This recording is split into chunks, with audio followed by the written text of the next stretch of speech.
In today's tutorial, I'm going to show you how to set default apps on your Lenovo laptop, tablet, or desktop computer.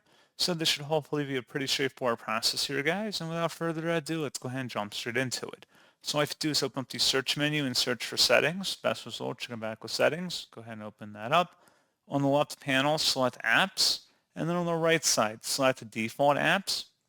And then scroll through the list and look at the application you want to set as default.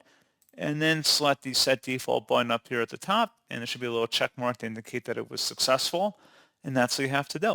So pretty straightforward process, guys, and as always, thank you for watching. I do hope that was able to help you out, and I do look forward to catching you all in the next tutorial. Goodbye.